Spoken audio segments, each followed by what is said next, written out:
ਕਰਦੇ ਜਾਈਏ ਤਾਂ ਕਹਿੰਦੇ ਵੱਡੀ ਤੇ ਦੁਖਦ ਖਬਰ ਮਿੰਟੂ ਜੀ ਆ ਰਹੀ ਆ, ਭਾਰਤ ਦੇ ਜਿਹੜੇ ਸੀਡੀਐਸ ਜਹਾਜ਼ ਹਾਦਸੇ ਦੇ ਵਿੱਚ ਉਹਨਾਂ ਦੀ ਮੌਤ ਹੋਈ।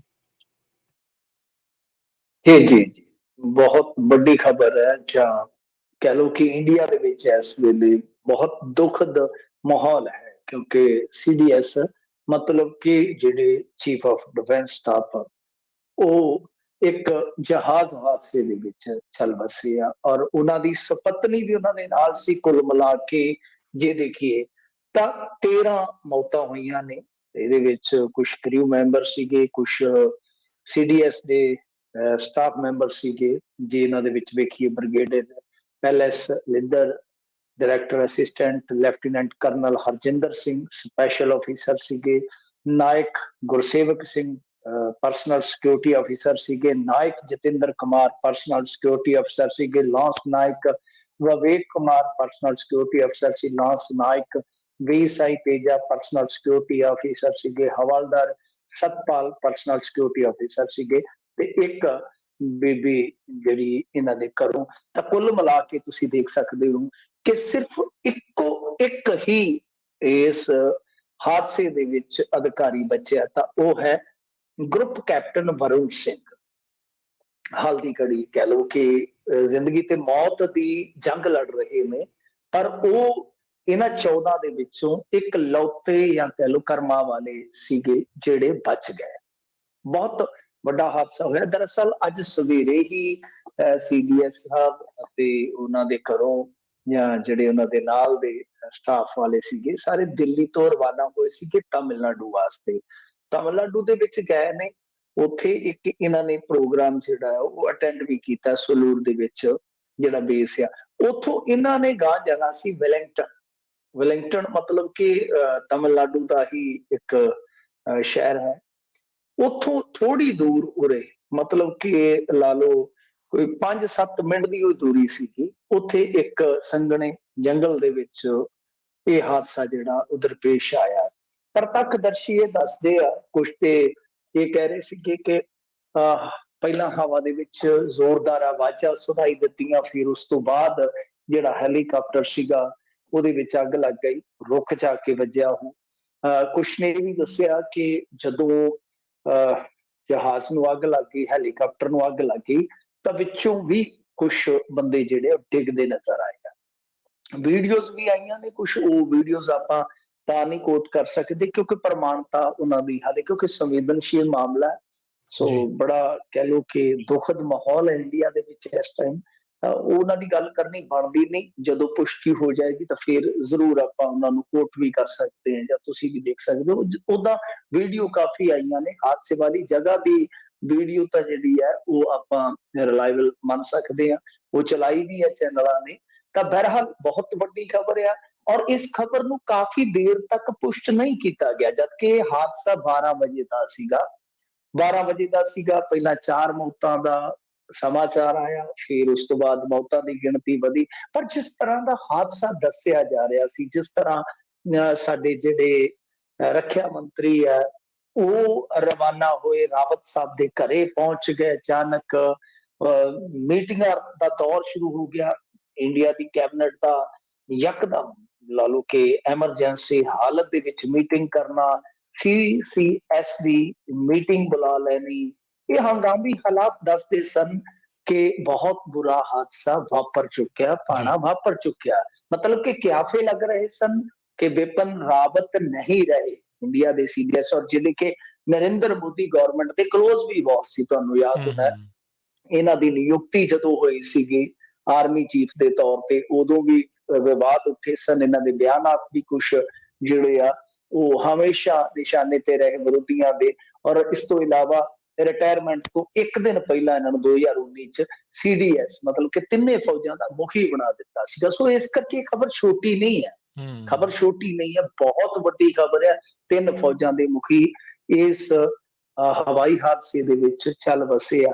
ਤਾਂ ਖੈਰ ਕਾਰਨ ਕੀ ਆ, ਸਮਝ ਤੋਂ ਪਰੇ ਦੀ ਗੱਲ ਹੈ। ਹਾਲ ਦੀ ਘੜੀ ਤਾਂ ਕੁਛ ਨਹੀਂ ਕਿਹਾ ਜਾ ਸਕਦਾ ਕਿ ਕਾਰਨ ਕੀ ਰਹੇ ਆ, ਕਿਉਂਕਿ ਜਿਹੜਾ ਇਹ ਜਹਾਜ਼ ਜਾਂ ਕਹਿ ਲਓ ਹੈਲੀਕਾਪਟਰ ਕ੍ਰੈਸ਼ ਹੋਇਆ ਵਾ, ਇਹ ਬਹੁਤ ਐਡਵਾਂਸ ਸੀਰੀਜ਼ ਦਾ MI ਸੀਰੀਜ਼ ਦਾ, ਮੇਰੇ ਖਿਆਲ ਦੇ ਨਾਲ MI-70 B5 ਇਸ ਤਰ੍ਹਾਂ ਇਹਦਾ ਮਾਡਲ ਦਾ ਨਾਮ ਹੈ। ਕਾਫੀ ਐਡਵਾਂਸ ਫੀਚਰ ਇਹਦੇ ਦੱਸੇ ਜਾਂਦੇ ਆ, ਪਰ ਇੰਡੀਆ ਦੇ ਵਿੱਚ ਕਈ ਵਾਰ ਚੀਜ਼ਾਂ ਜਿਹੜੀਆਂ ਨਾ ਹੈਰਾਨ ਵੀ ਕਰਦੀਆਂ ਨੇ ਕਿ ਵੈਸੇ ਤੇ ਕਹਿੰਦੇ ਕਿ ਦੁਨੀਆ ਭਰ ਦੇ ਵਿੱਚ 20,000 ਦੇ ਕਰੀਬ ਇਹ ਜਿਹੜੇ ਆਧੁਨਿਕ ਜਹਾਜ਼ ਆ, ਹੈਲੀਕਾਪਟਰ ਇਸਤੇਮਾਲ ਕੀਤੇ ਜਾਂਦੇ, ਉਹਦੇ ਚੋਂ 200 ਇੰਡੀਆ ਕੋਲ।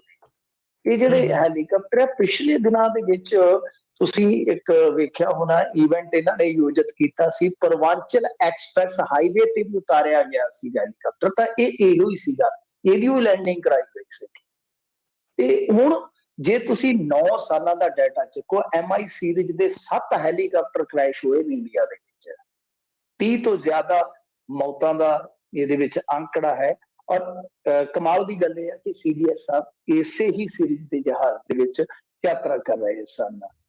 ਵੈਸੇ ਜੇ ਤੁਸੀਂ ਦੇਖੋਗੇ 3 ਹਫ਼ਤੇ ਪਹਿਲਾਂ ਹੀ, ਮਹਿਜ਼ 3 ਹਫ਼ਤੇ ਪਹਿਲਾਂ ਹੀ ਅਰੁਣਾਚਲ ਪ੍ਰਦੇਸ਼ ਦੇ ਵਿੱਚ ਵੀ MI-17 ਦਾ ਜਹਾਜ਼ ਜਿਹੜਾ ਕ੍ਰੈਸ਼ ਹੋਇਆ ਸੀਗਾ, ਜਿਹਦੇ ਵਿੱਚ ਹਵਾਈ ਫੌਜ ਦੇ 5 ਅਧਿਕਾਰੀ ਜਿਹੜੇ ਬਾਲ-ਬਾਲ ਬਚ ਗਏ ਸਨ। ਵੈਸੇ ਕਿਸਮਤ ਹਰੇਕ ਵਾਰ ਸਾਥ ਨਹੀਂ ਦਿੰਦੀ। ਬਹਾਦਰ ਆਦਮੀ ਸਨ ਵਿਪਨ ਰਾਵਤ, ਇਹਦੇ ਵਿੱਚ ਕੋਈ ਸ਼ੱਕ ਨਹੀਂ ਹੈ, ਜੰਗ ਵੀ ਲੜੀ ਔਰ ਤੁਹਾਨੂੰ ਪਤਾ ਹੀ ਹੈ ਪੀਸ ਪ੍ਰੋਗਰਾਮ ਦੇ ਵਿੱਚ ਵੀ, UN ਦੇ ਵਿੱਚ ਵੀ ਮੇਰੇ ਖਿਆਲ ਦੇ ਨਾਲ ਇਹਨਾਂ ਨੇ ਪਾਰਟਿਸਿਪੇਟ ਕੀਤਾ। ਚਲੋ ਫੌਜੀ ਦੀ ਜ਼ਿੰਦਗੀ, ਹਰੇਕ ਫੌਜੀ ਦੀ ਜ਼ਿੰਦਗੀ ਹੈ। 2015 ਚ ਵੀ ਇਸੇ ਤਰ੍ਹਾਂ ਦਾ ਇੱਕ ਹਵਾਈ ਹਾਦਸਾ ਦਰਪੇਸ਼ ਆਇਆ ਸੀ, ਉਦੋਂ ਵੀ ਹੈਲੀਕਾਪਟਰ ਇਹਨਾਂ ਦਾ ਜਿਹੜਾ ਸੀਗਾ ਕ੍ਰੈਸ਼ ਹੋ ਗਿਆ ਸੀਗਾ, ਪਰ ਉਦੋਂ ਬਚ ਗਏ ਸਨ ਕਿਉਂਕਿ ਥੋੜਾ ਹੀ ਉੱਡਿਆ ਸੀਗਾ, ਤਕਰੀਬਨ ਲਾ ਲਓ ਕਿ 20-30 ਮੀਟਰ ਦੀ ਉਚਾਈ ਸੀਗੀ ਉਸ ਟਾਈਮ ਜਦੋਂ ਇਹ ਹਾਦਸਾ ਹੋਇਆ ਸੀਗਾ, ਤਾਂ ਉਦੋਂ ਵਿਪਨ ਰਾਵਤ ਬਚ ਗਏ ਸਨ। ਅੱਜ ਦਾ ਹਾਦਸਾ ਬਹੁਤ ਭਿਆਨਕ ਸੀ। ਸੋ ਇਸ ਟਾਈਮ ਭਾਰਤ ਦੇ ਵਿੱਚ ਸੋਗ ਦਾ ਮਾਹੌਲ ਆ, ਤਕਰੀਬਨ ਹਰੇਕ ਚੈਨਲ ਤੇ ਸ਼ਾਮੀ ਇਹੋ ਹੀ ਖਬਰ ਚੱਲ ਰਹੀ ਸੀ। ਬਾਹਰੋਂ ਵੀ ਜਿਵੇਂ ਤੁਸੀਂ ਪਾਕਿਸਤਾਨ ਦਾ ਹੀ ਦੇਖੋਗੇ, ਜਿਹੜੇ ਉਹਨਾਂ ਦੇ ਜਨਰਲ ਬਾਜਵਾ ਨੇ, ਉਹਨਾਂ ਨੇ ਵੀ ਸੋਗ ਸੰਦੇਸ਼ ਭੇਜਿਆ। ਇਸ ਤੋਂ ਇਲਾਵਾ ਫਿਰ ਆਸਟ੍ਰੇਲੀਆ, ਇਜ਼ਰਾइल ਸਮੇਤ ਬਹੁਤ ਸਾਰੇ ਮੁਲਕ ਜਿਹੜੇ ਆ ਇਸ ਦੁਖਦ ਹਾਦਸੇ ਤੇ ਦੁੱਖ ਦਾ ਪ੍ਰਗਟਾਵਾ ਕਰ ਰਹੇ ਆ ਜੀ। ਜੀ ਜੀ, ਬਿਲਕੁਲ ਮਿੰਟੂ ਜੀ। ਅਗਲੀ ਆਪਾਂ ਜੇ ਗੱਲ ਕਰਦੇ ਜਾਈਏ ਤਾਂ ਕਹਿੰਦੇ ਅੱਜ ਦੀ ਰਾਤ ਬਾਕੀ ਕੱਲ ਹੋ ਸਕਦਾ ਹੈ ਕਿਸਾਨ ਅੰਦੋਲਨ ਦੇ ਖਾਤਮੇ ਦਾ ਐਲਾਨ। ਕੀ ਹੈ ਜੀ ਅੰਦਰ ਦੀ ਪੂਰੀ ਖਬਰ ਹੈ? ਹਾਂਜੀ ਹਾਂਜੀ, ਨਹੀਂ ਹੁਣ ਅੰਦਰ ਦੀਆਂ ਗੱਲਾਂ ਨਹੀਂ, ਇਹ ਤੇ ਬਾਹਰ ਆ ਗਈਆਂ ਨੇ। ਅੱਜ ਕਹਿ ਲਓ ਕਿ ਸਾਰਾ ਠੋਕ ਵਜਾ ਕੇ ਇਹਨਾਂ ਨੇ ਐਲਾਨ ਹੀ ਕਰ ਦਿੱਤਾ। ਬਹਰਹਾਲ ਅੱਜ ਸਵੇਰ ਤੋਂ ਹੀ, ਵੈਸੇ ਮੇਰੇ ਖਿਆਲ ਦੇ ਨਾਲ ਜੇ ਆਪਾਂ ਪਿਛਲੀ ਖਬਰ ਨੂੰ ਇਹਦੇ ਨਾਲ ਲਿੰਕ ਕਰੀਏ ਤੇ ਉਹ ਵੀ ਵਾਜਬ ਰਹੇਗਾ, ਕਿਉਂਕਿ ਜੇ ਇਹ ਹਾਦਸਾ ਨਾ ਵਾਪਰਦਾ ਸ਼ਾਇਦ ਅੱਜ ਹੀ ਕੰਮ ਨਿਬੜ ਜਾਂਦਾ। ਸ਼ਾਇਦ ਅੱਜ ਮੇਰਾ ਮੰਨਣਾ ਇਹ ਆ, ਕਿਉਂਕਿ ਜਿਸ ਤਰ੍ਹਾਂ ਦੇ ਹਾਲਾਤ ਦੇਖ ਰਹੇ ਸਨ, ਜਿਸ ਤਰ੍ਹਾਂ ਦੀ ਗਰਮਜੋਸ਼ੀ ਦੇਖ ਰਹੇ ਸਾਂ, ਔਰ ਇਸ ਖਬਰ ਦਾ ਜੇ ਇਹਦੇ ਨਾਲ ਵੀ ਤੁਸੀਂ ਦੇਖੋਗੇ ਤਾਂ ਕਿਸਾਨ ਆਗੂ ਜਿਹੜੇ ਆ ਨਾ, ਉਹ ਥੋੜਾ ਆਪਣੇ ਆਪ ਨੂੰ ਰੋਕ ਕੇ ਵੀ ਬੈਠੇ ਸਨ। ਔਰ ਕਿਸਾਨਾਂ ਨੇ ਵੀ ਕੋਈ ਬਹੁਤਾ ਜ਼ਿਆਦਾ ਉੱਥੇ ਫਿਰ ਇਸ ਚੀਜ਼ ਦਾ ਜਸ਼ਨ ਨਹੀਂ ਮਨਾਇਆ, ਕਿਉਂਕਿ ਮਾਹੌਲ ਜਿੱਥੇ ਸੋਗਮਈ ਹੋਵੇ ਨਾ, ਆਪਣੀ ਤੇ ਵੈਸੇ ਵੀ ਤੁਹਾਨੂੰ ਪਤਾ ਇੰਡੀਆ ਦੇ ਵਿੱਚ ਸਾਂਝ ਵੀ ਕੁਛ ਇਸ ਤਰ੍ਹਾਂ ਦੀ ਹੁੰਦੀ ਹੈ ਤੇ ਦੁਸ਼ਮਣ ਵੀ ਗਲੀ ਗੁਆਂਢ ਦੇ ਵਿੱਚ ਚੱਲ ਵਸੇ ਤੇ ਉਹਦਾ ਵੀ ਸੋਗ ਮਨਾਉਂਦੇ ਆ ਲੋਕ। ਤਾਂ ਇਸੇ ਤਰ੍ਹਾਂ ਹੀ ਕਹਿ ਲਓ ਜਿਵੇਂ ਖਬਰ ਆਈ ਤਾਂ ਫਿਰ ਦੂਜੀ ਕਾਰਵਾਈ ਜਿਹੜੀ ਸੀਗੀ ਉਹ ਰੁਕ ਜਾਣੀ ਸੀ। ਜ਼ਾਹਰ ਜੀ ਗੱਲ ਹੈ, ਬਹੁਤ ਵੱਡੀ ਖਬਰ ਹੈ, ਜਿਵੇਂ ਮੈਂ ਵਾਰ-ਵਾਰ ਦੁਹਰਾ ਰਿਹਾ ਵਾਂ। ਤਾਂ ਦੂਜੇ ਪਾਸੇ ਜੇ ਤੁਸੀਂ ਦੇਖੋਗੇ ਇਹ ਵੀ ਇੱਕ ਵੱਡੀ ਖਬਰ ਸੀਗੀ ਅੱਜ ਦੇ ਦਿਨ ਦੀ। ਇਹ ਸਭ ਤੋਂ ਵੱਡੀ ਖਬਰ ਸੀ ਕਿਉਂਕਿ ਸਾਜਰੇ ਹੀ ਜਿਹੜੀ 5 ਮੈਂਬਰੀ ਕਮੇਟੀ ਬਣਾਈ ਹੈ ਇਹਨਾਂ ਨੇ, ਜਿਹਦੀ ਆਪਾਂ ਰੋਜ਼ਾਨਾ ਹੀ ਗੱਲ ਕਰਦੇ ਹਾਂ, ਉਹ ਤੜਕੇ ਮੀਟਿੰਗ 'ਚ ਬਹਿ ਗਈ ਸੀ ਤੇ ਉੱਥੋਂ ਸਾਫ਼ ਸੰਕੇਤ ਮਿਲ ਗਿਆ ਸੀਗਾ ਕਿ ਲਓ ਬਈ ਅੱਜ ਕੰਮ ਨਿਬੜ ਜਾਏਗਾ। ਪਰ ਮੈਂ ਜਿਵੇਂ ਤੁਹਾਨੂੰ ਕਿਹਾ ਕਿ 10 ਕੁ ਵਜੇ ਇਹ ਮੀਟਿੰਗ ਸ਼ੁਰੂ ਹੋਣ ਦੀ ਖਬਰ ਆਈ ਆ ਤੇ 12 ਕੁ ਵਜੇ ਫਿਰ 12:30 ਵਜੇ ਖਬਰ ਆ ਗਈ, ਦੁਖਦਾਇਕ ਖਬਰ ਆ ਗਈ। ਤਾਂ ਉਹ ਤੁਹਾਨੂੰ ਪਤਾ ਹੀ ਆ, ਫਿਰ ਜਦੋਂ ਕੇਂਦਰ ਸਰਕਾਰ ਤੋਂ ਉਧਰ ਉਲਝ ਗਈ, ਵੱਡੇ ਵੱਡੇ ਮੰਤਰੀ, ਉਹਨਾਂ ਦੇ ਕੈਬਨਿਟ ਜਿਹੜੀ ਸਾਰੀ ਉਹ ਮੀਟਿੰਗ 'ਚ ਬੈਠ ਗਈ। ਇਧਰੋਂ ਇਹਨਾਂ ਨੇ ਮੇਰੇ ਖਿਆਲ ਦੇ ਨਾਲ ਜਿਹੜੀ ਕੈਬਨਿਟ ਕਮੇਟੀ ਹੁੰਦੀ ਹੈ ਸਿਕਿਉਰਿਟੀ ਦੀ, ਬਹੁਤ ਹੰਗਾਮੀ ਹਾਲਤ 'ਚ ਉਹ ਮੀਟਿੰਗ ਬੁਲਾਈ ਜਾਂਦੀ ਆ, ਉਹ ਬੁਲਾ ਲਈ। ਸੋ ਇਸ ਕਰਕੇ ਜਿਹੜੀ ਤਮਾਮ ਕੋਸ਼ਿਸ਼ ਹੋਣੀ ਸੀਗੀ ਦੋਵਾਂ ਪਾਸਿਆਂ ਤੋਂ, ਉਹ ਇੱਕ ਵਾਰੀ ਕਹਿ ਲਓ ਕਿ ਥੋੜੀ ਰੁਕਾਵਟ ਦਾ ਸ਼ਿਕਾਰ ਬਣ ਗਈ। ਹੋਇਆ ਕਿ ਸਵੇਰੇ ਜਦੋਂ ਇਹ ਬੈਠੇ 5 ਮੈਂਬਰੀ ਕਮੇਟੀ ਵਾਲੇ, ਕਿਉਂਕਿ ਹੁਣ ਸਾਰੇ ਕਿਸਾਨ ਆਗੂਆਂ ਨੇ ਨਿਰਣਾ ਨਹੀਂ ਲੈਣਾ, ਨਿਰਣਾ ਲੈਣ ਵਾਸਤੇ ਕਿੰਨੇ ਬੰਦੇ ਨਿਯੁਕਤ ਕਰ ਦਿੱਤੇ ਗਏ, ਤੈਅ ਕਰ ਦਿੱਤੇ ਗਏ, ਉਹਨੇ 5। ਤਾਂ 5 ਨੇ ਜਦੋਂ ਸਿਰ ਜੋੜਿਆ ਤਾਂ ਠੀਕ ਉਸੇ ਦਰਮਿਆਨ ਹੀ ਖਬਰ ਆ ਗਈ ਕਿ ਸਰਕਾਰ ਨੇ ਨਵਾਂ ਪ੍ਰਪੋਜ਼ਲ ਕਰ ਦਿੱਤਾ ਹੈ, ਕਿਉਂਕਿ ਕੱਲ ਵਾਲਾ ਪ੍ਰਪੋਜ਼ਲ ਆਪਾਂ ਦੇਖਿਆ ਸੀਗਾ ਕਿ ਕਿਸ ਤਰ੍ਹਾਂ ਪੇਚ ਫਸਾ ਗਿਆ। ਤਾਂ ਨਵਾਂ ਪ੍ਰਪੋਜ਼ਲ, ਸੋਧਿਆ ਹੋਇਆ ਪ੍ਰਪੋਜ਼ਲ ਘੱਲਿਆ ਗਿਆ, ਜਿਹਦੇ ਵਿੱਚ ਉਹਨਾਂ ਨੇ ਸਾਫ਼ ਤੌਰ ਤੇ ਕਿਹਾ ਕਿ ਇੱਕ ਤਾਂ ਪਰਾਲੀ ਵਾਲਾ ਜਿਹੜਾ ਹੈਗਾ ਪੰਗਾ ਉਹ ਕਿਸਾਨ ਦੇ ਗਲ ਚੋਂ ਅਸੀਂ ਕੱਢ ਦਿਆਂਗੇ। ਦੂਸਰਾ, ਬਿਜਲੀ ਸੋਧ ਬਿੱਲ ਵਾਲਾ ਜਿਹੜਾ ਮਸਲਾ ਕਿ ਉਹਦੇ ਵਿੱਚ ਵੀ ਐਸਕੇਐਮ ਦੇ ਜਿਹੜੇ ਕਿਸਾਨ ਆਗੂ ਸ਼ਾਮਲ ਕਰ ਲਏ ਜਾਣਗੇ, ਜਾਂ ਜਿਹੜੇ ਹੋਰ ਸਟੇਕ ਹੋਲਡਰ ਨੇ, ਜਦੋਂ ਉਹਨਾਂ ਦੇ ਨਾਲ ਗੱਲਬਾਤ ਹੋਏਗੀ ਤਾਂ ਤੁਹਾਨੂੰ ਬਰਾਬਰ ਪਾਰਟੀ ਬਣਾਇਆ ਜਾਏਗਾ, ਮਤਲਬ ਕਿ ਤੁਹਾਡਾ ਪੱਖ ਅਣਗੌਲਿਆ ਨਹੀਂ ਰੱਖਿਆ ਜਾਏਗਾ। ਇਸ ਤੋਂ ਇਲਾਵਾ ਕੇਸਾਂ ਬਾਰੇ ਵੀ ਸਹਿਮਤੀ ਹੋ ਗਈ, ਕੇਸਾਂ ਬਾਰੇ ਵੀ ਸਹਿਮਤੀ ਹੋ ਗਈ ਕਿ ਕੇਸ ਵਾਪਸ ਲੈ ਲਏ ਜਾਣਗੇ, ਔਰ ਤੁਹਾਨੂੰ ਇਹ ਨਹੀਂ ਕਿਹਾ ਜਾਏਗਾ ਕਿ ਤੁਸੀਂ ਪਹਿਲਾਂ ਇੱਥੋਂ ਅੰਦੋਲਨ ਪੁੱਟੋ ਆਪਣਾ ਤੇ ਫੇਰ ਅਸੀਂ ਇਹ ਸਾਰੀਆਂ ਗੱਲਾਂ ਮੰਨਾਂਗੇ। ਸੋ ਲਿਹਾਜ਼ਾ ਇਹਨਾਂ ਨੇ ਸਹਿਮਤੀ ਜਤਾ ਦਿੱਤੀ ਆ। ਵੱਡੀ ਖਬਰ ਇਹ ਆ, ਬ੍ਰੇਕਿੰਗ ਖਬਰ ਕਹਿ ਲਓ ਇਹਨੂੰ, ਬੜੀ ਸਨਸਨੀਖੇਜ਼ ਤਰੀਕੇ ਨਾਲ ਤੇ ਹੁਣ ਪੇਸ਼ ਨਹੀਂ ਕਰਦੇ ਆਉਂਦੀ। ਵੱਡੀ ਖਬਰ ਇਹ ਆ ਕਿ ਇਹਨਾਂ ਨੇ ਇਸ ਪ੍ਰਪੋਜ਼ਲ ਤੇ ਮੋਹਰ ਲਾ ਦਿੱਤੀ ਹੈ ਕਿ ਠੀਕ ਹੈ ਜੀ, ਸਾਨੂੰ ਪ੍ਰਵਾਨ ਹੈ। ਮਤਲਬ ਜੋ ਸਰਕਾਰ ਨੇ ਕਿਹਾ ਅਸੀਂ ਉਹਨੂੰ ਪ੍ਰਵਾਨ ਕਰਦੇ ਹਾਂ, ਅਸੀਂ ਉਹਨੂੰ ਮੰਨਦੇ ਹਾਂ। ਪਰੰਤੂ ਇੱਕ ਚੀਜ਼ ਜਿਹੜੀ ਆ ਉਹ ਕਿਤੇ ਨਾ ਕਿਤੇ ਕਹਿ ਲਓ ਕਿ ਅੱਜ ਦਾ ਦਿਨ ਪਾ ਗਈ, ਉਹ ਇਹ ਕਹਿੰਦੇ ਆ ਕਿ ਅਣਅਧਿਕਾਰਤ ਤੌਰ ਤੇ ਸਰਕਾਰ ਨੇ ਸਾਨੂੰ ਲਿਖ ਕੇ ਘੱਲਿਆ।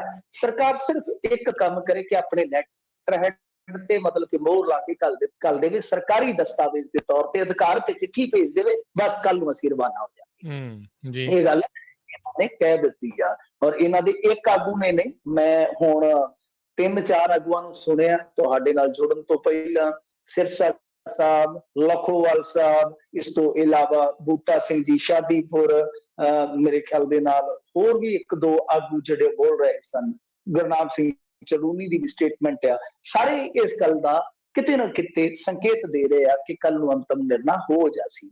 ਤਾਂ ਉਹਦੇ ਵਿੱਚ ਇਹੀ ਫੈਸਲਾ ਲਿਆ ਜਾਏਗਾ ਕਿ ਜਿਵੇਂ ਹੀ ਸਰਕਾਰ ਦੀ ਚਿੱਠੀ ਮਿਲੇਗੀ ਤਿਵੇਂ ਇਧਰੋਂ ਐਲਾਨ ਹੋ ਜਾਏਗਾ ਕਿ ਚਲੋ ਭਾਈ ਹਮ ਚਲਤੇ ਹੈ। ਸੋ ਇਹਦੇ ਵਿੱਚ ਇਹ ਆ ਕਿ ਅੰਦੋਲਨ ਮੁਕਾਇਆ ਨਹੀਂ ਜਾ ਰਿਹਾ, ਅੰਦੋਲਨ ਮੁਲਤਵੀ ਕੀਤਾ ਜਾ ਰਿਹਾ। ਐਮਐਸਪੀ ਤੇ ਵੇਖਿਆ ਜਾਊਗਾ ਕੀ ਬਣਦਾ ਕੀ ਨਹੀਂ।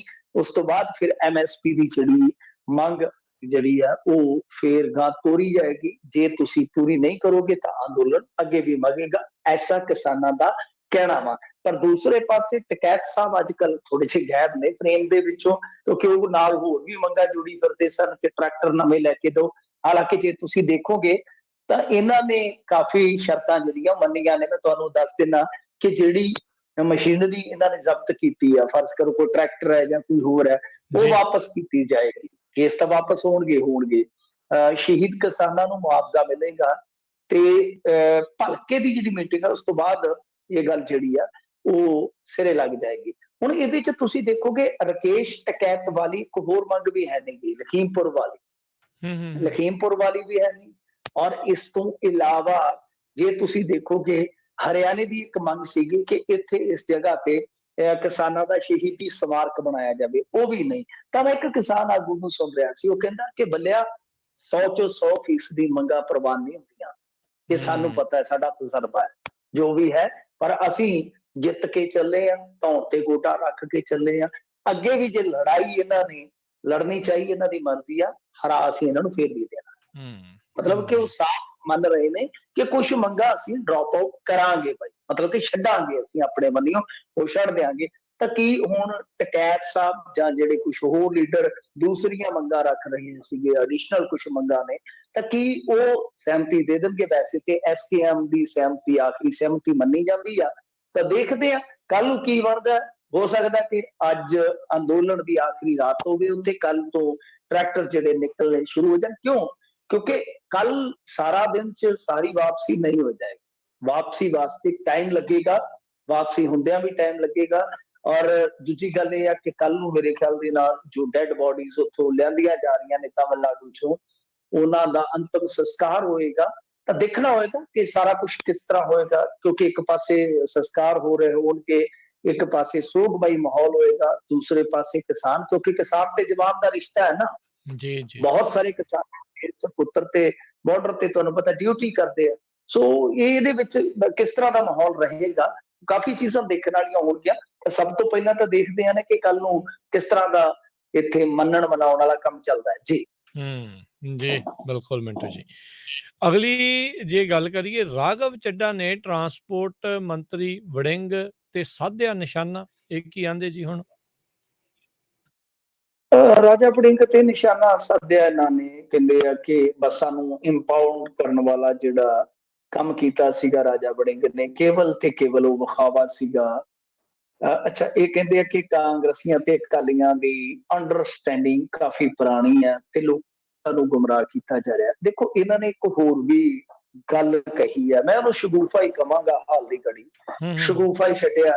ਕਹਿੰਦੇ ਆ ਕਿ ਇਹਨਾਂ ਦੀ ਇੱਕ ਸੀਕ੍ਰੇਟ ਡੀਲ ਹੋਈ ਹੈ ਚੰਨੀ ਦੀ ਤੇ ਸੁਖਬੀਰ ਸਿੰਘ ਬਾਦਲ ਦੀ ਕਿਸੇ ਫਾਰਮ ਹਾਊਸ ਤੇ, ਨਾਂ ਨਹੀਂ ਦੱਸਿਆ ਕਿਹੜੇ ਫਾਰਮ ਹਾਊਸ ਤੇ, ਕਿ ਮਜੀਠੀਆ ਤੇ ਇੱਕ ਹਲਕਾ ਜਿਹਾ ਕੇਸ ਪਾਵਾਂਗੇ ਤੇ ਪਹਿਲੀ ਪੇਸ਼ੀ, ਮਤਲਬ ਕਿ ਜਿਵੇਂ ਉਹ ਗਾਣਾ ਸੀਗਾ ਨਾ ਮੁਹੰਮਦ ਸਦੀਕ ਦਾ, ਪਹਿਲੀ ਪੇਸ਼ੀ ਯਾਰ ਛੁੱਟ ਜੇ ਲੱਡੂ ਵੰਡ ਦੀ ਕਚਹਿਰੀ ਆਵਾ, ਕਿ ਪਹਿਲੀ ਪੇਸ਼ੀ ਤੇ ਹੀ ਛੁਟਕਾਰਾ ਹੋ ਜਾਏਗਾ ਵਿਕਰਮ ਮਜੀਠੀਏ ਦਾ। ਇਹਨਾਂ ਦੀ ਸੀਕ੍ਰੇਟ ਡੀਲ ਹੋਈ ਆ, ਹੁਣ ਕਿੱਥੇ ਹੋਈ ਆ ਉਹਦਾ ਕੋਈ ਜਵਾਬ ਨਹੀਂ ਹੈ।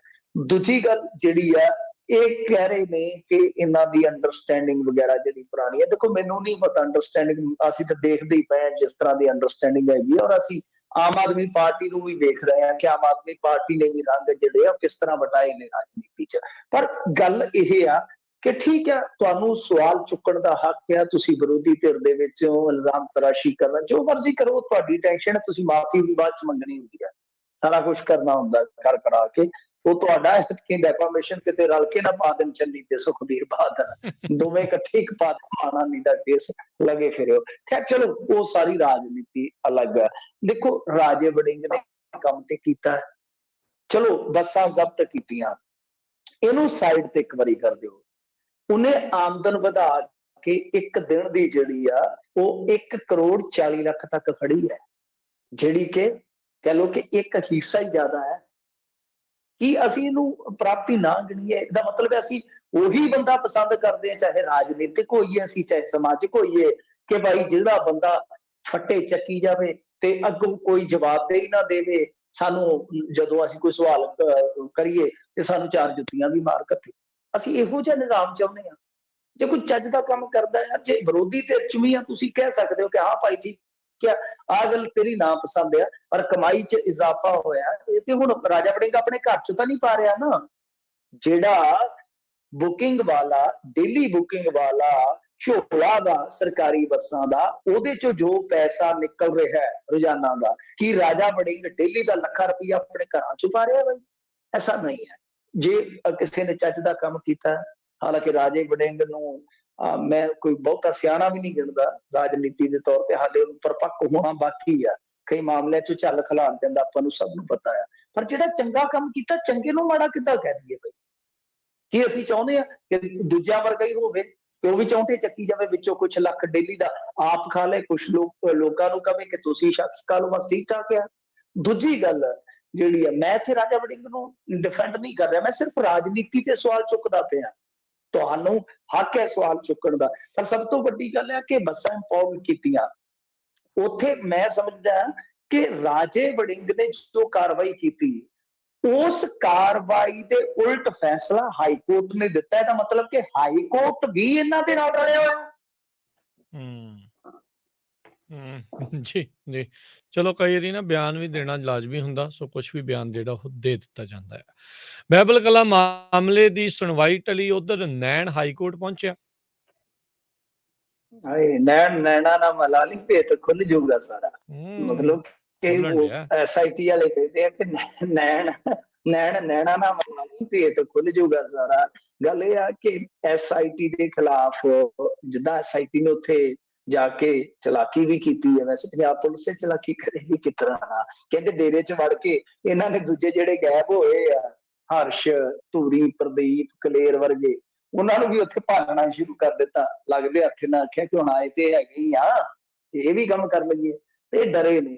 ਮੈਂ ਨੂੰ ਕਿਤੇ ਨਾ ਕਿਤੇ ਕਹਿ ਲਓ ਕਿ ਇਸ ਗੱਲ ਦਾ ਇਨਕਾਰ ਹੈ, ਇਸ ਗੱਲ ਦਾ ਕਿਤੇ ਨਾ ਕਿਤੇ ਇਲਮ ਵੀ ਹੈ ਕਿ ਹੋ ਸਕਦਾ ਆ ਕਿ ਇਨਵੈਸਟੀਗੇਸ਼ਨ ਚ ਸ਼ਾਮਲ ਕਰਵਾਉਣ ਦੇ ਬਹਾਨੇ ਉਹਨੂੰ ਗ੍ਰਿਫਤਾਰ ਕਰ ਲੈਣ। ਸੋ ਲਿਹਾਜ਼ਾ ਹਾਈ ਕੋਰਟ ਗਿਆ ਨੈਣ, ਤੇ ਨੈਣ ਨੇ ਆਖਿਆ ਕਿ ਮੇਰੇ ਨੈਣਾ ਦੀ ਸਿੱਲ ਦੇਖ ਕੇ ਹਾਈ ਕੋਰਟ ਫੈਸਲਾ ਕਰੇ ਕਿ ਮੈਂ ਤੇ ਗਵਾਹ ਦੇ ਤੌਰ ਤੇ ਆ, ਤੇ ਗਵਾਹ ਦੇ ਤੌਰ ਤੇ ਟਰੀਟ ਕੀਤਾ ਜਾਣਾ ਚਾਹੀਦਾ, ਔਰ ਜੇ ਕਿਤੇ ਵੀ ਮੇਰੀ कोई समनिंग वगैरह इन्होंने करनी है, किसी भी इन्वेस्टिगेशन च शामिल करना, तो 1 हफ्ते का घट्टो घट नोटिस करना जरूरी है। तो हुण हाई कोर्ट ने इन्हां नूं नोटिस कढिया कि जवाब दो, उस तो बाद फिर सारियां चीज़ां साफ होणगियां। देखदे हां कि इन्हां नूं राहत मिलदी है, SIT वाले इस मामले दे विच सफलता हासिल करदे, बाद दी गल आ। बहरहाल बहबल कलां दा मामला है जिहड़ा, ओहदी भी सुनवाई जिहड़ी आ हुण अगे पै गई आ। ओहदे विच की आ कि जिहड़ी एक धिर आ, मतलब कि मुलजमान धिर कह लो तुसीं, ਜਿਹੜੇ ਇਸ ਮਾਮਲੇ ਦੇ ਵਿੱਚ ਮੁਲਜ਼ਮ ਬਣਾਏ ਗਏ ਆ, ਉਹਨਾਂ ਵੱਲੋਂ ਕਿਹਾ ਗਿਆ ਹੈ ਕਿ ਦੇਖੋ ਇਸ ਮਾਮਲੇ ਦੇ ਵਿੱਚ ਸੁਮੇਧ ਸੈਣੀ ਨੂੰ ਫੈਬ ਤੱਕ ਯਾਨੀ ਫਰਵਰੀ ਤੱਕ ਹਾਈ ਕੋਰਟ ਨੇ ਰਾਹਤ ਦਿੱਤੀ ਹੋਈ ਹੈ, ਤੇ ਉਦੋਂ ਤੱਕ ਕਿਉਂਕਿ ਉਹ ਬੰਦਾ ਸ਼ਾਮਲ ਨਹੀਂ ਹੋ ਰਿਹਾ ਟ੍ਰਾਇਲ ਦੇ ਵਿੱਚ, ਤਾਂ ਫਿਰ ਸਾਨੂੰ ਵੀ ਰਾਹਤ ਦੇਣੀ ਚਾਹੀਦੀ ਹੈ। ਮਤਲਬ ਕਿ ਇਹ ਸੁਣਵਾਈ ਜਿਹੜੀ ਆ ਫੈਬ ਤੱਕ, ਫਰਵਰੀ ਤੱਕ ਮੁਲਤਵੀ ਕਰ ਦਿੱਤੀ ਜਾਣੀ ਚਾਹੀਦੀ ਹੈ। ਸੋ ਇਹਦੇ ਤੇ ਵੀ ਹੁਣ ਕਿਤੇ ਨਾ ਕਿਤੇ कह लो कि चर्चा होगी, सुनवाई होएगी। और नाल एक ये गल कही गई है कि SIT ने जिहड़ी हुण तक इन्वेस्टिगेशन की आ, ओहदी स्टेटस रिपोर्ट भी दित्ती जावे, मतलब कि स्टेटस रिपोर्ट मंगी जावे। हुण इहदे ते सुनवाई होगी तां बहरहाल ये मामला जिहड़ा 17 तरीक तक मुलतवी हो गया। 17 तो बाद एक अद्धी होर सुनवाई होएगी, तो उदों बाद तो मॉडल कोड ऑफ कंडक्ट जिहड़ा वो तकरीबन लग जाना, हो सकदा उदों पहला भी लग जाए, नहीं तो जनवरी के विच ते लगना ही लगना है। तो बहरहाल मेरे ख्याल दे नाल असीं भुल जाइए कि आ जिहड़ी सरकार जिहड़ी बनी ही तकरीबन इस मुद्दे ते सी, ज्यादातर राजनीति इस मुद्दे ते इन्हां ने कीती सी, तां इस सरकार दे इस कार्यकाल दे विच इस केस का फैसला आ जाएगा, ऐसा संभव नहीं जाता। जी जी जी मिंटू जी, अगली गल जे आपां कर लईए, बिजली समझौतिਆਂ ਦੀ ਜਾਂਚ ਵਿਜੀਲੈਂਸ ने ਕੀਤੀ शुरू। हाँ जी, देखो इन्होंने जांच शुरू की है, मतलब कि 2007 तो लेके 2000 के दरमियान जिहड़ी तत्काली बादल सरकार सी ते प्राइवेट कंपनियां दे विच जो समझौते होए ने, ਉਹਨਾਂ ਬਾਰੇ ਕਾਪੀਆਂ ਮੰਗੀਆਂ ਜਾ ਰਹੀਆਂ। ਨਾਲ ਹੀ ਪਾਵਰਕਾਮ ਨੂੰ ਸਾਲ 2007 ਤੋਂ 17 ਦੇ ਵਿੱਚ ਖਾਸ ਤੌਰ ਤੇ ਪੈਡੀ ਦੇ ਸੀਜ਼ਨ ਦੇ ਵਿੱਚ ਜੋ ਗ੍ਰਿਡਾਂ ਤੋਂ ਬਿਜਲੀ ਮਿਲੀ ਹੈ, ਉਹਦੇ ਰੇਟਾਂ ਦਾ ਜਿਹੜਾ ਹਿਸਾਬ ਕਿਤਾਬ ਆ, ਜੋ ਅੰਤਰ ਹੈ, ਜੋ ਫਰਕ ਹੈ, ਯਾਨੀ ਜਿਹੜੇ ਇੱਥੋਂ ਦੇ ਹੈਗੇ ਨੇ ਥਰਮਲ, ਉਹਨਾਂ ਦੇ ਰੇਟ ਕੀ ਆ, ਜਿਹੜੇ ਬਾਹਰੋਂ ਬਿਜਲੀ ਇਹਨਾਂ ਨੇ ਲਈ ਆ ਉਹਦਾ ਕੀ ਫਰਕ ਆ, ਇਹ ਸਾਰਾ ਡਾਟਾ ਜਿਹੜਾ ਕਹਿੰਦੇ ਆ कि मंगिया गया। मतलब कि विजिलेंस ने इन्वेस्टिगेशन शुरू कर दी है। तो विजिलेंस का तो तुहानू पता ही बड़ा शानदार रिकॉर्ड है पंजाब दे विच। अमरिंदर सिंह के खिलाफ मामला दर्ज करते ने ते कहंदे कि अमरिंदर सिंह लुपरी ला गया जी, सिटी सेंटर घोटाला हो गया जी, तकरीबन इन्ने 100 करोड़ का नुकसान हो गया, 1100 करोड़ का। अच्छा, ओयो विजिलेंस अमरिंदर सिंह के राज दे विच उसे ही कोर्ट च जाके कहती है कि हजूर कुछ भी नहीं होया, कोई घपला है ही नहीं। विजिलेंस का रिकॉर्ड बहुत शानदार है। ये उही विजिलेंस आ जिहड़ी बादलों को चुक के अंदर करती है अमरिंदर सिंह के राज दे विच, और फिर उन्हां दे ही राज दे विच उहियो विजिलेंस जिहड़ी है क्लीन चिट दिंदी है बादल फैमिली नूं, और अमरिंदर सिंह के जिहड़े नेड़ले उन्हां नूं चुक के ते जुत्ती भी फेर दिंदी है। विजिलेंस का शानदार रिकॉर्ड है ना। सो ਇਹਦੀ ਜਾਂਚ ਪੜਤਾਲ ਦੇ ਭਰੋਸੇ ਆਪਾਂ ਨੂੰ ਨਹੀਂ ਰਹਿਣਾ ਚਾਹੀਦਾ। ਇਹ ਤੇ ਹੁਣ ਇੱਕ ਤਰ੍ਹਾਂ ਨਾਲ ਕਹਿ ਲਓ ਕਿ ਇਲੈਕਸ਼ਨ ਦਾ ਸਮਾਂ, ਕੁਛ ਨਾ ਕੁਛ ਕਹਿਣਾ ਤੇ ਹੈ ਨਾ ਕਿ ਅਸੀਂ ਜੀ ਦੇਖੋ ਰੇਟਾਂ ਦੀ ਜਾਂਚ ਪੜਤਾਲ ਕਰਵਾ ਰਹੇ ਹਾਂ ਵਗੈਰਾ ਵਗੈਰਾ। ਯਾਨੀ ਸਮਝੌਤੇ ਰੱਦ ਹੋਣ ਵਾਲੀ ਜਿਹੜੀ ਗੱਲ ਇਹ ਪਹਿਲਾਂ ਕਰਦੇ ਸੀ, ਲੋਕਾਂ ਨੂੰ ਭੰਬਲ ਭੂਸੇ ਚ ਪਾਈ ਫਿਰਦੇ ਸੀ, ਸਾਡੇ ਅੱਗੇ ਪਿੱਟਦੇ ਸਨ ਕਿ ਨਾ ਇਹ ਛੇਤੀ ਕਿਤੇ ਸਮਝੌਤੇ ਰੱਦ ਹੋਣੇ ਆ, ਤੇ ਨਾ ਹੀ ਸਮਝੌਤੇ ਰੱਦ ਹੋਇਆ पंजाब दे विच लाटू बलने आ। ये सारियां चीज़ां तकरीबन सच होंदियां जापदियां ने। सो लिहाजा हुण जो चक्कर चलदा पिया, विचली गल जिन्नी को समझ सकते हैं आपां, जां जिन्नी को आसिओ पासिओ सुण के इस गल नूं थोड़ा चिथ सकते हैं, वो ये आ कि बिजली समझौते रद्द कराउण वाली कुवत तो ये पिछे हट गए आ। हुण इन्हां दा यतन, यानी जिद्दां कह लो कि अखीरला जिहड़ा निशाना हुंदा है, जांदे चोर दी कहते नहीं होंदे कि जांदे चोर दी धोती सही है ना, तो वो जो भी लंगोटी सही, हुण वो जिहड़ी धोती लंगोटी है वो खिचदे पे आ कि किसी तरीके नाल निजी थर्मलां तो असीं सौदा जिहड़ा ਉਹ ਕੁਝ ਅਮੈਂਡ ਕਰਕੇ ਇਸ ਤਰ੍ਹਾਂ ਦਾ ਕਰ ਲਈਏ ਕਿ ਜਿਹੜੇ ਉਹ ਚਾਰजेस ਵਗੈਰਾ ਲੈਂਦੇ ਨੇ, ਜਾਂ ਜਿਹੜੀ ਉਹ ਸਾਨੂੰ ਬਿਜਲੀ ਜਿਸ ਰੇਟ ਤੇ ਦਿੰਦੇ ਆ, ਉਹ ਥੋੜਾ ਜਿਹਾ ਕੰਮ ਸਸਤਾ ਹੋ ਜਾਵੇ, ਤਾਂ ਅਸੀਂ ਲੋਕਾਂ ਨੂੰ ਕਹਿ ਸਕੀਏ ਕਿ ਹਾਂ ਵੇਖੋ, ਅਸੀਂ ਧੌਣ ਤੇ ਗੋਡਾ ਰੱਖ ਕੇ ਭਾਈ ਇਹਨਾਂ ਤੋਂ ਸਸਤਾ ਸੌਦਾ ਕਰਾ ਲਿਆ। ਜੀ, ਜੀ, ਬਿਲਕੁਲ। ਤੇ ਮਿੰਟੂ ਜੀ, ਅਗਲੀ ਜਿਹੜੀ ਖਬਰ ਆ, ਜੇ ਉਸ ਦੇ ਉੱਤੇ ਆਪਾਂ ਨਜ਼ਰ ਮਾਰ ਲਈਏ, ਅਖੀਰਲੀ ਖਬਰ ਆ, ਲੱਖੇ ਸਿਧਾਣੇ ਦੇ ਉੱਤੇ ਦਰਜ ਹੋਇਆ ਮਾਮਲਾ। ਹਾਂਜੀ, ਦੇਖੋ, ਲੱਖੇ ਸਿਧਾਣੇ ਦਾ ਮਾਮਲਾ, ਇਹ ਮਾਮਲਾ ਮੇਰੇ ਖਿਆਲ ਦੇ ਨਾਲ ਨਾ ਵੈਸੇ ਲੱਖੇ ਸਿਧਾਣੇ ਤੋਂ ਗਾਂਹ ਲਿਜਾ ਕੇ ਵੇਖਣ ਵਾਲਾ ਹੈ। ਸਾਡੇ ਜੀ, ਗਾਣਿਆਂ 'ਚ ਪਹਿਲਾਂ ਵਿਵਾਦ ਹੁੰਦੇ ਸਨ, ਹੁਣ ਵਿਵਾਦ ਤੋਂ ਮਾਫ਼ ਕਰਨਾ, ਫਸਾਦ ਹੋਣ ਲੱਗ ਪਏ ਜੀ। ਫਸਾਦ ਤੋਂ ਗਾਂਹ ਕੀ ਹੋਏਗਾ, ਰੱਬ ਖੈਰ ਕਰੇ।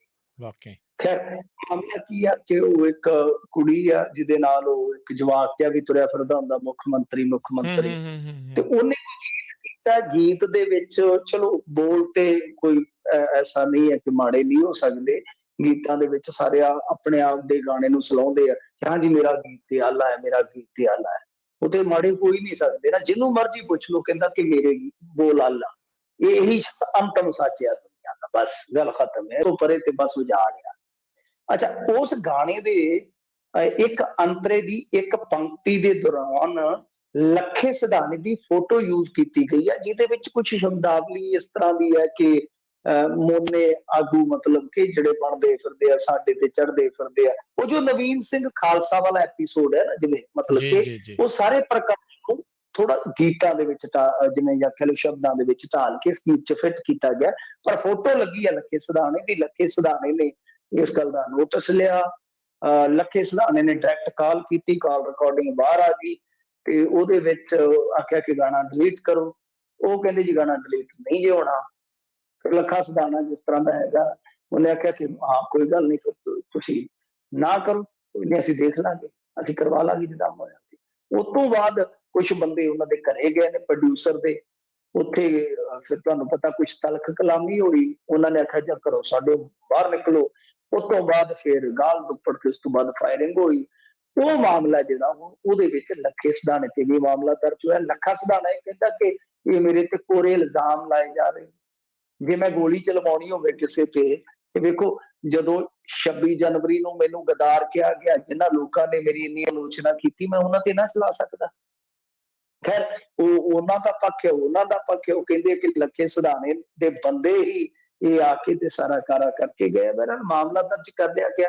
ਜਦੋਂ ਹੁਣ ਗ੍ਰਿਫਤਾਰੀ ਹੋਏਗੀ, ਉਹ ਦੱਸਣਗੇ ਕਿ ਕੀ ਲੱਖੇ ਸਿਧਾਣੇ ਦਾ ਕੋਈ ਐਂਗਲ ਹੈ ਇਸ ਮਾਮਲੇ ਦੇ ਵਿੱਚ ਨਾਲ, ਜਾਂ ਕੋਈ ਲਿੰਕ ਹੈ ਇਸ ਮਾਮਲੇ ਦੇ ਵਿੱਚ, ਜਾਂ ਉਹ ਆਪ ਮੁਹਾਰੇ ਗਏ। ਜੇ ਆਪ ਮੁਹਾਰੇ ਗਏ ਆ, ਜੇ ਉਹਨਾਂ ਨੇ ਕੋਈ offense ਕੀਤਾ, ਉਹਦੀ ਸਜ਼ਾ ਤੇ ਉਹਨਾਂ ਨੂੰ ਫਿਰ ਆਪੇ ਕੋਰਟ ਦੇਵੇ ਜਾਂ ਨਾ ਦੇਵੇ। ਪਰ ਗੱਲ ਵੇਖ ਲਓ ਕਿੱਥੋਂ ਚੱਲੀ ਹੈ, ਕਿੱਥੋਂ ਤੱਕ ਪਹੁੰਚ ਗਈ ਹੈ। ਪਹਿਲੀ ਗੱਲ ਇਹ ਆ ਕਿ ਕਿਸੇ ਦੀ ਫੋਟੋ ਯੂਜ਼ ਨਹੀਂ ਕਰਨੀ ਚਾਹੀਦੀ, ਮੈਂ ਤੇ ਇਹ ਮੰਨਦਾ ਵਾਂ। ਜੇ ਕਰਨੀ ਹੈ ਤਾਂ ਤੁਸੀਂ ਜਿਹੜਾ ਹੁਣ ਤੁਹਾਡਾ ਵੀਡੀਓ ਐਡੀਟਰ ਆ, ਉਹ ਤੁਹਾਨੂੰ ਤੇ ਫਸਾ ਗਿਆ। ਵੀਡੀਓ ਐਡੀਟਰ ਜੇ ਕੋਈ ਚੰਗਾ ਹੋਵੇ ਤੇ ਉਹ ਉੱਥੇ ਗ੍ਰਾਫਿਕ ਯੂਜ਼ ਕਰਦਾ। ਤੁਸੀਂ ਵੀ ਇਸ ਕੰਮ ਦੇ ਵਿੱਚ ਕਾਫੀ ਜੀ, ਮਾਹਰ ਹੋ ਰਾਜ ਕਰਨਵੀਰ ਸਿੰਘ ਜੀ, ਕਿ ਆਪਾਂ ਸਿੱਧੀ ਕਿਸੇ ਦੀ ਸ਼ਕਲ ਯੂਜ਼ ਨਹੀਂ ਕਰ ਸਕਦੇ, ਖਾਸ ਤੌਰ ਤੇ ਕਿਸੇ ਹਸਤੀ ਦੀ ਜਿਹੜਾ ਮਸ਼ਹੂਰ ਹੋਵੇ। ਤੇ ਅਸੀਂ ਆਪਾਂ ਡਰਦੇ ਹਾਂ ਕਾਪੀਰਾਈਟ ਵਗੈਰਾ ਤੋਂ ਜਾਂ ਕਿਸੇ ਕੰਟਰੋਵਰਸੀ ਤੋਂ। ਤਾਂ ਜੇ ਕਿਤੇ ਤੁਹਾਨੂੰ ਯੂਜ਼ ਕਰਨੀ ਪਵੇ ਸਿੰਬੋਲਿਕਲੀ, ਤਾਂ ਤੁਸੀਂ ਗ੍ਰਾਫਿਕ ਯੂਜ਼ ਕਰ ਸਕਦੇ ਹੋ। ਜਾਂ ਜਿਵੇਂ ਮੋਨਾ ਕੋਈ ਦਿਖਾਉਣਾ ਸੀਗਾ ਤਾਂ ਇਹ ਪਿਛਲੇ ਸਾਈਡ ਤੋਂ ਦਿਖਾਇਆ ਜਾ ਸਕਦਾ ਸੀ। ਜੇ ਤਾਂ ਵੀਡੀਓ ਐਡੀਟਰ ਹੁੰਦਾ ਤਾਂ ਉਹਨੂੰ ਲਗਾ ਦਿੰਦਾ। ਗਾਣਾ ਠੀਕ ਸੀਗਾ, ਗਾਣਾ ਚੱਲ ਵੀ ਗਿਆ, ਇਹਨਾਂ ਦਾ ਸਾਰਾ ਕੁਝ ਹੋ ਗਿਆ। ਉਹ ਇੱਕ ਗੱਲ ਤੇ ਆ ਕੇ ਪਸੂੜੀ ਪੈ ਗਏ। ਤੇ ਜੇ ਲੱਖਾ ਸਿਧਾਣਾ ਵੀ ਮੈਂ ਮੰਨਦਾ ਵੀ ਥੋੜਾ ਪਰਪੱਕ ਹੁੰਦਾ ਨਾ, ਹੋਰ ਪਰਪੱਕਤਾ ਦੀ ਜ਼ਰੂਰਤ ਆ। ਇਹਨਾਂ ਨੂੰ ਨੋਟਿਸ ਕੱਢਦਾ ਜ਼ਰੂਰਤ ਹੀ ਨਹੀਂ ਸੀਗੀ ਬਹਿਸ ਵਸਾਈਏ ਦੀ। ਠੀਕ ਹੈ ਨਾ, ਆਪ ਲਾਈਵ ਹੋ ਕੇ ਕਹਿ ਦਿੰਦਾ ਕਿ ਇਹਨਾਂ ਨੇ ਜੋ ਕੀਤਾ ਭਾਈ ਗਲਤ ਕੀਤਾ, ਮੈਨੂੰ ਕੋਈ ਪੁੱਛਿਆ ਨਹੀਂ, ਕੋਈ ਮੇਰੀ ਸਫਾਈ ਨਹੀਂ ਲਈ ਗਈ ਤੇ ਸਾਰਾ ਕੁਝ ਮੇਰੇ ਤੇ ਸੁੱਟਿਆ ਗਿਆ। ਕਾਨੂੰਨੀ ਨੋਟਿਸ ਦਿੰਦਾ ਕੋਈ 5-7 ਕਰੋੜ ਦਾ, ਜਿੰਨੇ ਕੋ ਉਧਰ ਵਿਊਜ਼ ਤੇ ਕਮਾਏ ਜਾਣੇ ਸੀਗੇ। ਆਪੇ ਜਦੋਂ ਡਰ ਪੈਦਾ ਹੁੰਦਾ ਸਗੋਂ ਕਾਲ ਉਹ ਲਾਉਂਦੇ। ਦੋਹਾਂ ਪਾਸਿਆਂ ਤੋਂ ਕਿਤੇ ਨਾ ਕਿਤੇ ਇਹ ਚੀਜ਼ਾਂ ਦੇ ਵਿੱਚ ਕਮੀ ਤੇ ਰਹੀ ਹੈ ਨਾ। ਬਾਕੀ ਏਡੀ ਵੱਡੀ ਗੱਲ ਨਹੀਂ ਆ, ਗੱਲਾਂ ਇਹੋ ਜਿਹੀਆਂ ਟੇਬਲ ਤੇ ਜਿਹੜੀਆਂ ਨਿਬੜ ਜਾਣੀਆਂ ਚਾਹੀਦੀਆਂ। ਪਰ ਮੈਂ ਜਿਵੇਂ ਕਿਹਾ ਕਿ ਅਸੀਂ ਪਤਾ ਨਹੀਂ ਕਿੱਧਰ ਨੂੰ ਵੱਧ ਰਹੇ ਹਾਂ, ਕਿ ਅੱਗੇ ਗੀਤਾਂ 'ਚ ਇਕੱਲੇ ਵਿਵਾਦ ਹੁੰਦੇ ਸੀ, ਹੁਣ ਫਸਾਦ ਹੋਣੇ ਸਟਾਰਟ ਹੋ ਗਏ ਆ। ਔਰ ਫਿਰ ਉਹ ਬੀਬੀ ਸੋਨੀ ਮਾਨ ਹੈ ਜਿਹੜੀ, ਉਹਨੂੰ ਕੋਈ ਹੋਰ ਵੀ ਤਰਿਆਕਲ ਵੀ ਕਾਲ ਆ ਰਿਹਾ, ਉਹ ਵੀ ਰਿਕਾਰਡਿੰਗ ਉਹਨਾਂ ਨੇ ਬਾਹਰ ਕੱਢੀ ਆ, ਜਿਹਦੇ ਵਿੱਚ ਉਹ ਕਹਿੰਦੀ ਕਿ ਮੈਂ ਮਾਫੀ ਕਾਹਤੋਂ ਮੰਗਾ। ਫਿਰ ਉਹ ਕਹਿੰਦੀ ਜਦ ਮਾਫੀ ਮੰਗੂਗੀ ਤਾਂ ਮੈਂ ਕੋਈ ਰੀਜ਼ਨ ਦੇਵਾਂਗੀ ਕਿ ਇਸ ਕਾਰਨ ਕਰਕੇ ਮਾਫੀ ਮੰਗ ਰਹੀ ਹਾਂ। ਤੋ ਗੱਲ ਮਤਲਬ ਇਹ ਆ ਕਿ ਨਿਬੇੜ ਲੈਂਦੇ ਤਾਂ ਵਧੀਆ ਸੀ, ਕੋਈ ਗੱਲ ਜ਼ਿਆਦਾ ਵੱਡੀ ਨਹੀਂ ਸੀ। ਫਿਰ ਉਹ ਜੋੜ ਰਹੇ ਸੀ ਕਿ ਅਸੀਂ ਸੁਣਿਆ ਜੀ ਉੱਥੇ ਨਵੀਨ ਸਿੰਘ ਖਾਲਸਾ ਨਾਲ ਇਉਂ ਹੋਇਆ। ਉਹ ਲੱਖਾ ਸਿਧਾਣਾ ਦੇ ਜਿਹੜੇ ਸਪੋਰਟਰ ਉਹ ਕਹਿੰਦੇ ਕਿ ਨਵੀਨ ਸਿੰਘ ਖਾਲਸਾ ਨੇ ਤਾਂ ਬਾਅਦ ਚ ਆ ਕੇ ਇਹ ਗੱਲ ਕਹੀ ਕਿ ਲੱਖੇ ਸਿਧਾਣੇ ਨੇ ਕੋਈ ਮੇਰਾ ਮਤਲਬ ਕਿ ਜੋ ਸਿੱਖੀ ਪਹਿਰਾਵਾ ਸੀਗਾ ਉਹ ਨਹੀਂ ਲਵਾਇਆ, ਸਿੱਖੀ ਬਾਣਾ ਨਹੀਂ ਲਵਾਇਆ। ਜਿਹੜੇ ਹੈਗੇ ਸੀ ਨਿਹੰਗ ਸਿੰਘ ਉਹਨਾਂ ਨੇ ਵੀ ਆਖਿਆ ਕਿ ਨਹੀਂ, ਲੱਖਾ ਸਿਧਾਣਾ ਤੋਂ ਉੱਥੇ ਘੰਟਾ ਡੇਢ ਘੰਟਾ ਬਾਅਦ ਆਇਆ। ਹਾਲਾਂਕਿ ਲੱਖਾ ਸਿਧਾਣਾ ਕੁਛ ਤਲਖੀ ਚ ਤੇ ਬੋਲਿਆ ਜ਼ਰੂਰ ਸੀਗਾ ਨਿਹੰਗ ਸਿੰਘਾਂ ਦੇ ਉਹ ਨਵੀਨ ਸਿੰਘ ਖਾਲਸਾ ਬਾਰੇ ਖਾਸ ਤੌਰ ਤੇ। ਸੋ ਕਹਿਣ ਦਾ ਮਤਲਬ ਕਿ ਉਹਨੂੰ ਵੀ ਉਸ ਐਪੀਸੋਡ ਨੂੰ ਵੀ ਨਾਲ ਜੋੜ ਲਿਆ ਗਿਆ ਇਸ ਕੰਟਰੋਵਰਸੀ ਦੇ ਵਿੱਚ, ਜਿਹੜਾ ਕਿ ਕਹਿ ਲਈਏ ਕਿ ਬੀਤ ਗਏ ਦੀ ਗੱਲ ਹੈ। ਤਾਂ ਮੇਰਾ ਕਾਫੀ ਜ਼ਿਆਦਾ ਪਸੂੜੀ ਪਈ ਆ। ਹੁਣ ਦੇਖੋ ਕੀ ਬਣਦਾ ਇਹਦੇ ਚ, ਲੱਖਾ ਸਿਧਾਣਾ ਤੇ ਮਾਮਲਾ ਵੀ ਦਰਜ ਹੋ ਗਿਆ। ਜੀ ਜੀ ਬਿਲਕੁਲ। ਤੇ ਮਿੰਟੂ ਜੀ ਬਹੁਤ ਸ਼ੁਕਰੀਆ, ਬਹੁਤ ਧੰਨਵਾਦ। ਮਿਲਦੇ ਹਾਂ ਜੀ ਫਿਰ ਆਪਾਂ ਅਗਲੀ ਵਾਰ। ਸਤਿ ਸ਼੍ਰੀ ਅਕਾਲ ਜੀ। ਸਤਿ ਸ੍ਰੀ ਅਕਾਲ। ਤੇ ਸੋ ਤੇ ਇੱਥੇ ਸਾਡੇ ਅੱਜ ਦੇ ਪ੍ਰੋਗਰਾਮ ਦੀ ਸਮਾਪਤੀ। ਅਗਲੀ ਵਾਰ ਤੱਕ ਲਈ ਇਜਾਜ਼ਤ। ਮੇਰੇ ਵੱਲੋਂ ਵੀ ਤੁਹਾਨੂੰ ਸਭ ਨੂੰ ਪਿਆਰ ਭਰੀ ਨਿੱਘੀ ਸਤਿ ਸ਼੍ਰੀ ਅਕਾਲ। ਸੁਣਦੇ ਰਹੋ ਜੀ ਪੰਜਾਬੀ ਰੇਡੀਓ USA।